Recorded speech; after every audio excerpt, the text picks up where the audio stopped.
Time now for The Real Estate Connection with Stephen Theard, a realtor and certified probate and real estate specialist. Whether you're a first-time homebuyer or a seasoned investor looking to downsize, move up, or refinance, this program is for you. Our house in the middle of our street. Our house that you've got to in the middle of our... From probate sales to landscape design to home repairs and maintenance, this is your weekly look into all things real estate. Now your host for The Real Estate Connection, Stephen Theard. Hey everybody, welcome to the show. Welcome. Merry Christmas. Merry Christmas. Merry Christmas. Merry Christmas. Merry Christmas. Merry Christmas. Merry Christmas to you. Welcome to the show. Welcome. Thank you for joining me on another episode of The Real Estate Connection, brought to you by Good Patriot Realty. A salute to home ownership. Hey, if you have any real estate related needs, either now at the end of the year, if you want to buy yourself a perfect present for Christmas, either a condo or a house, give Stephen Theard, your real estate broker, a call at 408-472-0817. Again, 408-472-0817. What a great way to end a year to get in a contract on a house. Hey, or if you're looking to sell in the spring, this show is for you today, right? The title of the show is Prep Now for Profits Later. That's right. Prep your house for sale for profits later. You're going to learn all the things that you should do now and in January to get that house ready for sale, that you can do slowly and over time to get the most amount of money out of your house come spring. Because spring is the hot, and I mean hot selling time of the season. Can you hear that? That's the fire crackling. Hear that? All right. That's fire burning. That's right. Because it is hot in the springtime every year when it comes to real estate. Real estate's really seasonal. I don't know if you guys really understand that. But over the holidays, people get distracted from real estate, right? You're too busy doing social things, especially now with things kind of lightening up and loosening up and people going back to socialize, going out to eat, having Christmas celebrations and parties. And since it hasn't been able to happen for over a year, right? It's like super really crowded out there, and people are going out in droves. They're like, what? We can go out and socialize again? So people are doing it, right? So who's looking for a house right now, right? And on top of that, you have football season, basketball season. The guys aren't interested. They're worried about getting presents for their wives and vice versa. And so people are kind of slowing down for the holidays, and people are traveling too. So then January rolls around, you think, oh, well, the holidays are over, Christmas is over, New Year's is over, people are going to jump right back into that real estate market. However, there's one thing out there called football. That's right, the playoffs. And men are not leaving the house on the weekends when the playoffs are going on. And that's when most of the visitation to homes happen, is on the weekends, because people are working, right? And so guys are like, oh, let's put it off a little bit. Let's wait till the Super Bowl's over.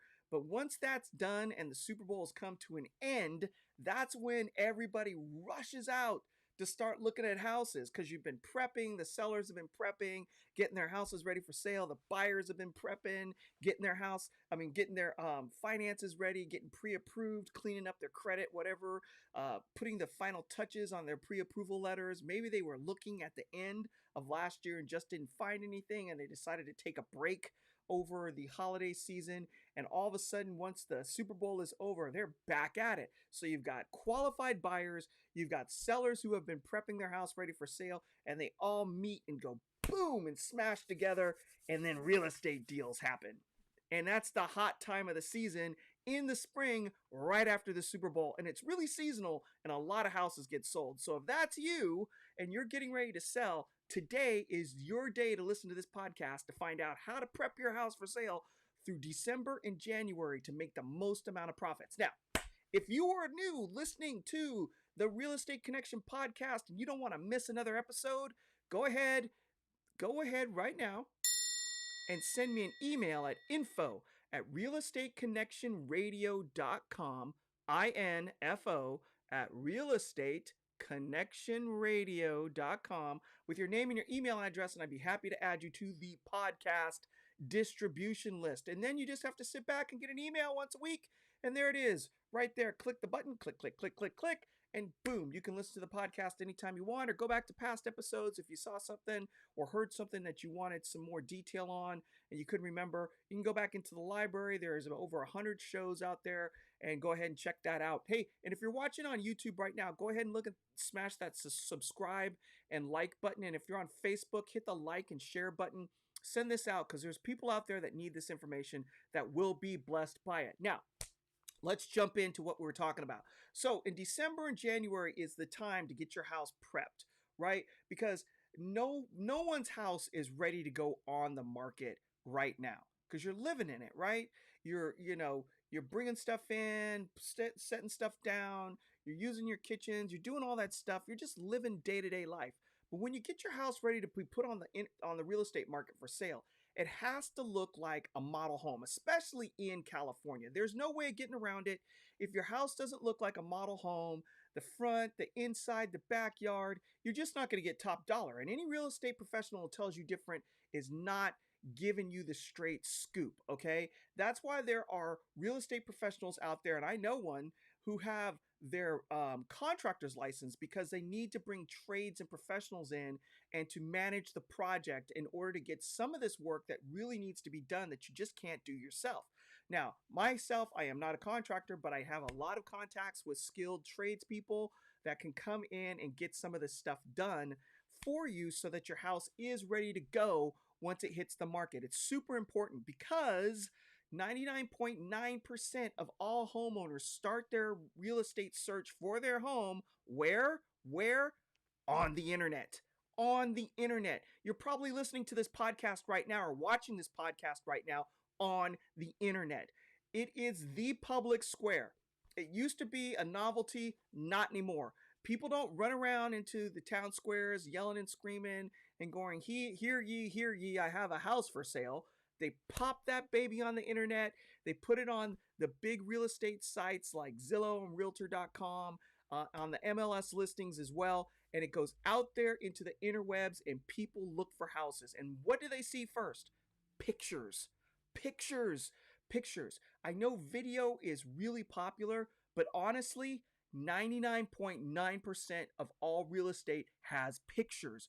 And the ones that have the best looking pictures and the house looks like a model home, those get a lot of attention and they sell for a lot more money usually than what they're listed for because it creates hype and competition. Hype, right? We need hype. The more people that are looking at your house, the more money you're going to make. That's just how it goes. If you have hundreds of people looking at your property, you're going to make more money versus 5 or 10, right? Then it's not so popular. It's a popularity contest with marketing. And so this is what you need to do is get your house ready to be that property that everybody wants. So how do you do it? Well, let's start and work from the exterior to the interior. So during the wintertime, you have a lot of trees and plants around your house that may not be evergreens, right? They're annuals, right? So they drop their leaves and they're bare and naked. And this is the time when you should be hiring gardeners to come in and start cutting back some of the bigger trees that are hiding the front of your house or the back of your house or the sides of your house. Also is a good time to cut back the shrubs that have overgrown into pathways and walkways. Maybe you've spent some money and put in some really beautiful exterior lighting on the house, but over time, just because you're busy, the bushes and the foliage around your property have overgrown, and so you don't see the lighting as well as you used to.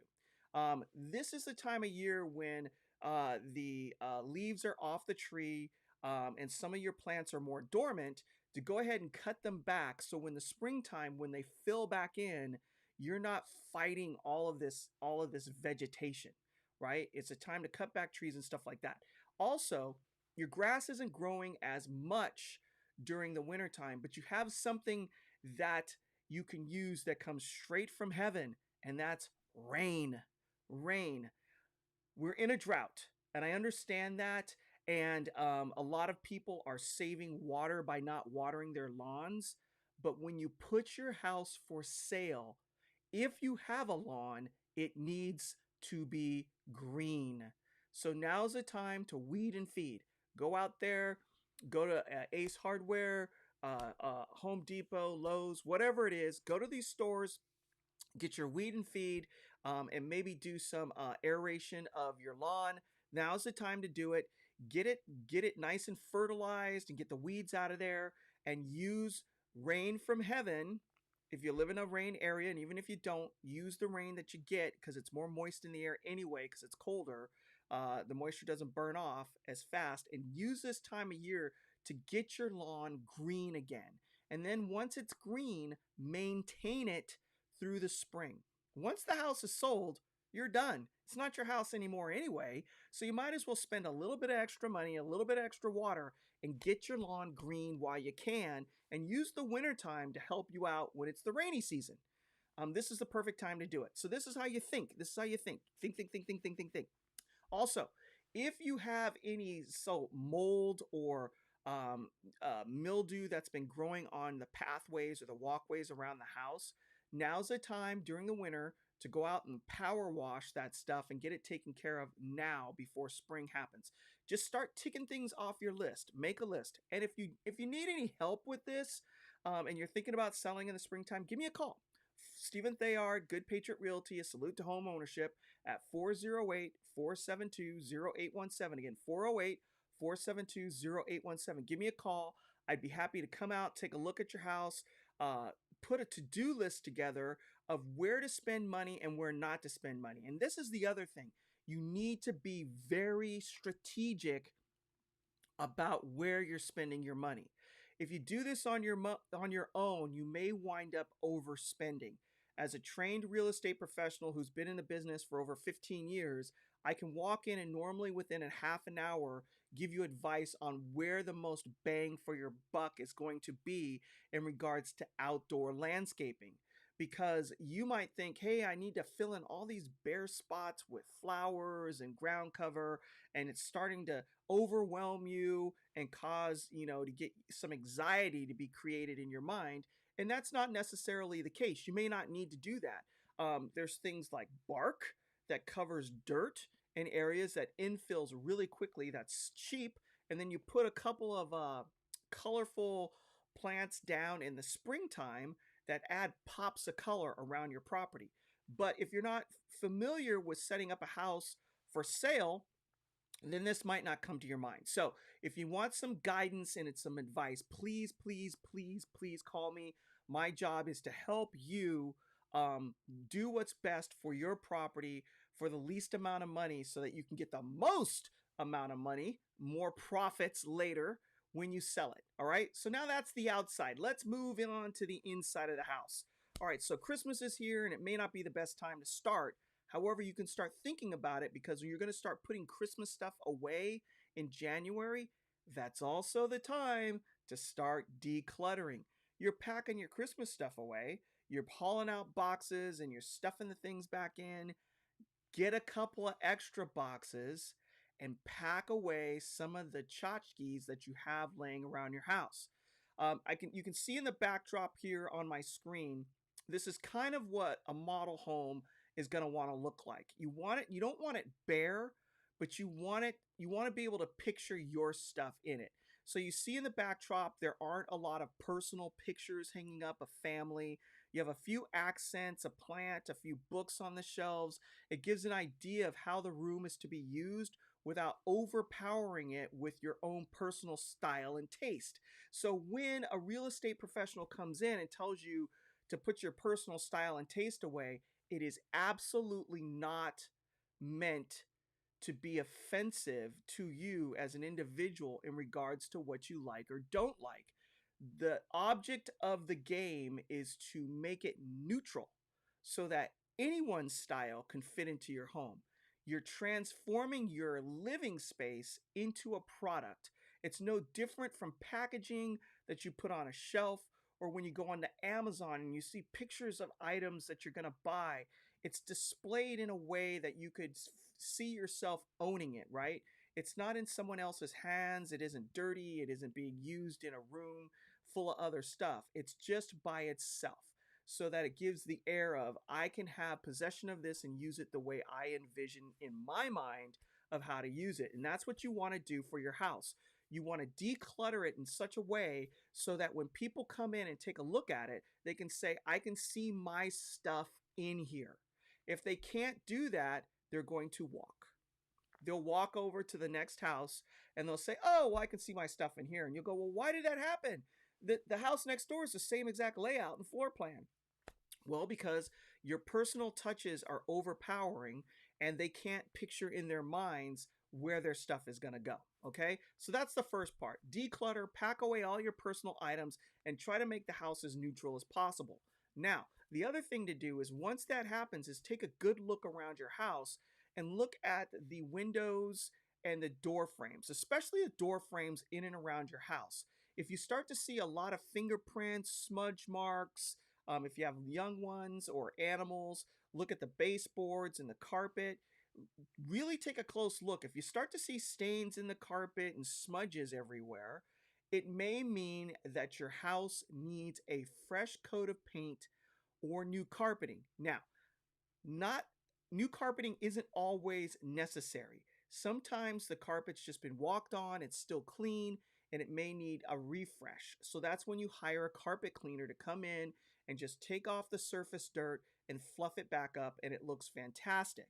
However, if there are deep stains or wear marks in the carpet that can't be repaired, it's time to call in a professional and put in carpet so that the house looks fresh. And new paint if you just can't wipe your walls down. The worst thing you can do is go in and just try to touch up the paint, because paint fades over time and dirt starts to accumulate on the wall in a very thin layer, a film of dirt. When you go put fresh paint, even if you color match it, when it dries, you'll see all these little bright little dots of paint all over your wall, patches of paint.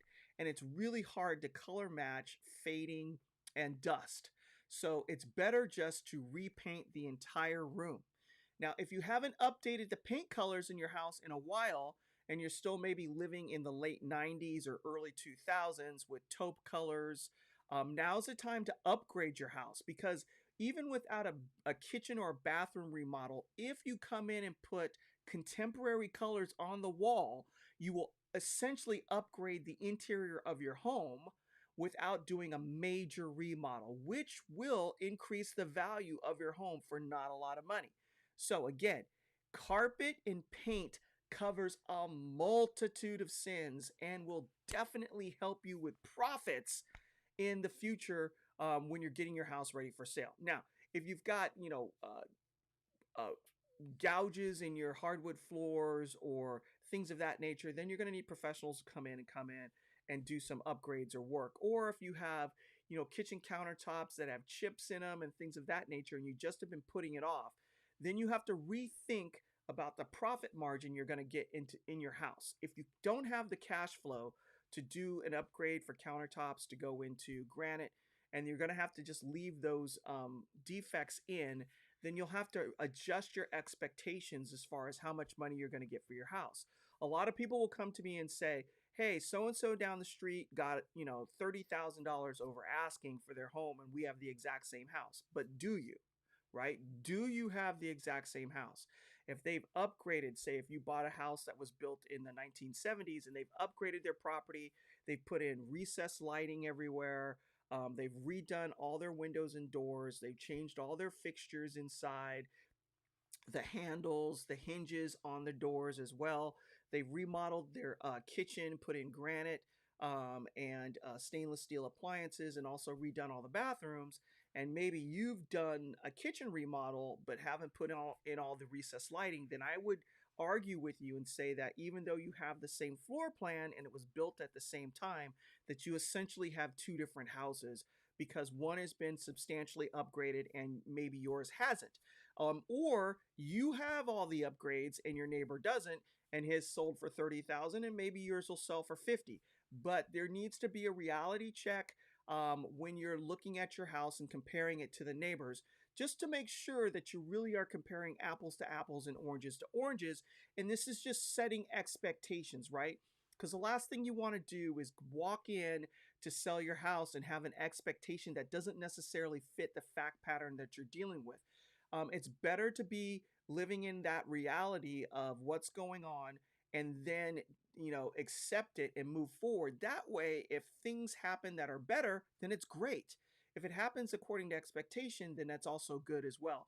But when you have somebody, maybe a realtor who's looking just to get the business, who's telling you that, hey, yeah, your house is great, blah, blah, blah, this and that, and it really doesn't match the neighbor's house down the street, then you could run into expectations and disappointment because you're expecting one thing and it didn't happen because a professional told you that you were going to be at a certain level. So we all always want to deal in reality. If you are looking for someone to give you the straight answer about what's going on with your property, and then provide realistic solutions to those issues so that you can bring your property up for the least amount of money, give me a call. I mean, because that's what I do. I've worked with lots of sellers, and we come in and put together a game plan. So if it's just carpet and paint and that's all you can do and that's all you can afford, we do that. And then we really set the property up by decluttering and making it as clean as possible. And that's the other thing. Cleanliness is next to godliness. Hire a house cleaner before you put your house on the market. After all this is said and done, if your house is spotlessly clean, people are going to love it because they just feel comfortable being able to move right in. We call it turnkey. Put the key in the door, turn the lock, unlock it, and move right in. So clean the house as well. People will come in and say, you know what, I'm going to pay a little bit extra for this because it's super clean. The carpet's good. The paint's great. The outside has been landscaped and cut back. I'm going to go ahead and put in my personal touches with, upgrading the appliances or the cabinets or the countertops, but you're still going to do very well for yourself in the market. So that's the last thing. Cleanliness. Make sure that the house is spotlessly clean. And you can do a few other things like have the vents cleaned out so when you go to turn on the air conditioning that there's no dust blowing around and things of that nature. One more last little detail. When you are getting your house ready for sale, make sure that when a light switch goes up and on, that something happens. So if you have a designated light switch that doesn't have a light attached to it, maybe put a little label and says for a socket where nothing's plugged into, because buyers tend to turn switches on and off, and if nothing happens, they think maybe there's something wrong with the electrical. Make sure that you have all working light bulbs in all of your vanities throughout the house, whether it's the light vanity in the kitchen or hanging light in the living room, recessed lighting, wherever there's a light bulb installed into your house. Make sure that it's working and that they aren't out. There's nothing worse than walking into a bathroom, turning on the light, and having 3 of the 4 bulbs go on because people then go, what's going on? And it just creates a little doubt in the mind of a buyer, and you want to remove as much doubt as possible. One more thing, and I promise this is it. When you're getting ready to sell your house, have it inspected well before the house goes on the market, at least 2 weeks. A week is pushing it, but at least have it inspected. One, you want to know what the issues are with your property before the buyers do. Plus, when buyers are coming in to purchase a home, they have the opportunity to look at all the inspections and the reports before they write an offer. That way, they're writing an offer with all of the information. They have everything. The last thing you want to do is not have the inspections done, receive an offer, and then have the house inspected, because then the buyer, if they find some material issues, they're going to want to come back and renegotiate on price. You're much stronger when you have your inspections done up front and the buyer sees them. They take those into account when they're writing the offer, and that way there's not a renegotiation. And that's it. So if you are at all thinking about getting your house ready for sale or selling it in the spring, and you would like some guidance on what's the best path forward for you in order to prep now for profits later, give me a call, Stephen Theard with Good Patriot Realty, a salute to home ownership at 408-472-0817. Again, 408-472-0817. And I'm going to leave you with this. Be strong and courageous. Do not be afraid. Do not be discouraged, for the Lord your God will be with you wherever you go. Joshua 1:9. And with that, God bless you. God bless the United States of America. God bless your families. And Merry Christmas. And we will see you next week on another edition of the Real Estate Connection. This has been The Real Estate Connection with Realtor and Certified Probate and Real Estate Specialist Stephen Theard. Licensed Cal BRE number 0170019. For more information on this program, visit realestateconnectionradio.com. To contact Stephen directly, call 408-472-0817 or email info@realestateconnectionradio.com. And be sure to tune in next week at this time for The Real Estate Connection.